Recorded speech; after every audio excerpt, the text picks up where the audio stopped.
بہت سی درخواستیں کی لیکن تمام درخواستیں رائے گا گئیں اور عدالت نے طلاق دے دی. لیکن حیرت انگیز طور پر دونوں بچوں نے اپنی ماں کے ساتھ جانے سے انکار کر دیا اور اپنے والد کے ساتھ رہنے کی خواہش ظاہر کی. تو عدالت نے بچوں کی مکمل تحویل والد کو دے دی، جس سے ماں اپنے ہی بچوں سے محروم ہو گئی. یہ ایک تلخ حقیقت تھی، لیکن وہ عورت اپنے نئے خوابوں میں اس قدر مگن تھی کہ اسے اس نقصان کا احساس تک نہ ہوا. اپنی آزادی کے ساتھ وہ جلد از جلد اپنے کزن سے شادی کرنا چاہتی تھی. تاہم اس کے سابق شوہر نے اس ساری سازش کو سمجھتے ہوئے قانونی چارہ جوئی شروع کر دی تاکہ وہ تمام جائیدادیں واپس حاصل کرے جو اس کے نام پر تھی. اس نے عدالت میں موقف اختیار کیا کہ یہ جائیدادیں اس کی محنت کی کمائی تھیں اور ان کا حق صرف اس کے بچوں کو ملنا چاہیے. قانونی جنگ نے اس عورت کی کزن سے شادی میں تاخیر بھی کر دی اور وہ اور اس کا کزن اس وقت کا انتظار کرنے پر متفق ہو گئے کہ جب تک مقدمہ ختم نہ ہو جائے. طویل عدالتی کارروائی کے بعد شوہر مقدمہ جیت گیا اور تمام جائیدادیں بچوں کے نام منتقل ہو گئیں جن کا سرپرست ان کا باپ تھا. یہ عورت کے لیے ایک بہت بڑا دھچکا تھا کیونکہ اب اس کے پاس نہ دولت رہی، نہ سماجی مقام، نہ کوئی سہارا. حالات اور بھی خراب ہو گئے جب اس نے اپنے کزن سے شادی کے لیے کہا اور وہ کزن ہچکچانے لگا اور بالآخر اس نے مکمل طور پر انکار کر دیا اور یہ کہہ کر کہ اگر وہ اپنے شوہر اور بچوں کی وفادار نہیں رہی تو وہ کسی اور کے ساتھ بھی یہی کر سکتی ہے. وہ عورت تنہا اور دربدر ہو گئی اور پھر اسے احساس ہوا کہ وہ کتنی بڑی غلطی کر چکی ہے. اپنی پرتعیش زندگی سے محروم ہو کر وہ معمولی سی نوکری کرنے پر مجبور ہو گئی. اس نے ایک اسکول میں بہت ہی کم تنخواہ پر ملازمت حاصل کی اور بمشکل اپنا گزارا کرنے لگی.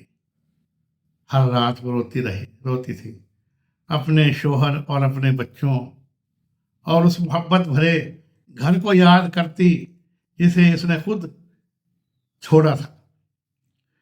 وہ رشتے دار جو پہلے اس کی دولت پر رشک کرتے تھے اب اس پر ترس کھاتے تھے.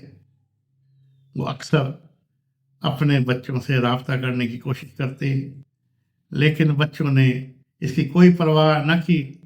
انہوں نے اپنے والد کا دکھ اور وہ راتیں جب ان کا باپ سو نہیں سکتا تھا اور باپ کے وہ آنسو دیکھے تھے جو ان کی ماں کی بے وفائی کی وجہ سے بہے تھے اور وہ اپنی ماں کو معاف نہیں کر سکتے تھے. اس واقعے میں ہم سب کے لیے بہت سبق ہے، خصوصاً خواتین اور بچیوں کے لیے. نمبر 1، سچے رشتوں کی قدر کریں. اصل محبت اور وفاداری دکھاوے کی تعریف پر مبنی نہیں ہوتی. بیوی کی بربادی کی اصل وجہ یہ تھی کہ اس نے غلط لوگوں کی تعریف کو سچ سمجھا اور اپنے شوہر کی بے لوث محبت کو نظر انداز کر دیا. نمبر 2، چاپلوسی اور دھوکے سے بچیں. ہر تعریف سچی نہیں ہوتی، بعض الفاظ محض دھوکہ دہی کا ذریعہ ہوتے ہیں.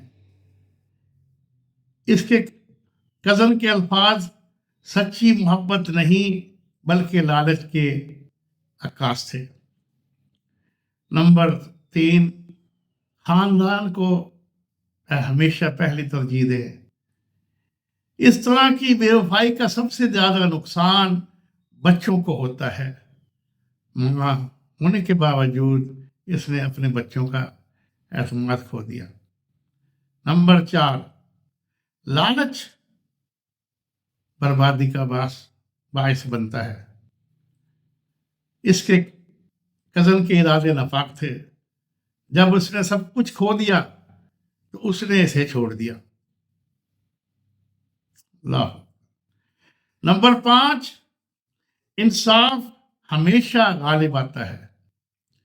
اس شوہر کی صبر اور دیانتداری نے آخر کار اسے جیت دلائی، جبکہ بیوی کی لالچ اور دھوکہ دہی اسے تنہائی اور ذلت میں چھوڑ گئی۔ یہ واقعہ ہمیں سکھاتا ہے کہ خوشی اور کامیابی سچی محبت، عزت اور وفاداری ہے، نہ کہ عارضی تعریفوں یا مادی چیزوں میں۔ اللہ عز و جل ہم سب کو دین اسلام پر چلنے اور 5 وقت نماز پڑھنے کی توفیق عطا فرمائے۔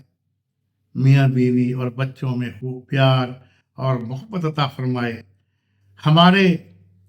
ہمیں ہمارے گھروں کو بدخواہوں کے شر سے اور جادو ٹونا سے، جن و جنات سے محفوظ فرمائے۔ ہم سب کے رزق میں، روزگار میں، عزت میں، وقار میں اضافہ اور برکت عطا فرمائے۔ آمین ثم آمین۔ جزاک اللہ خیر۔ اللہ حافظ ناصر۔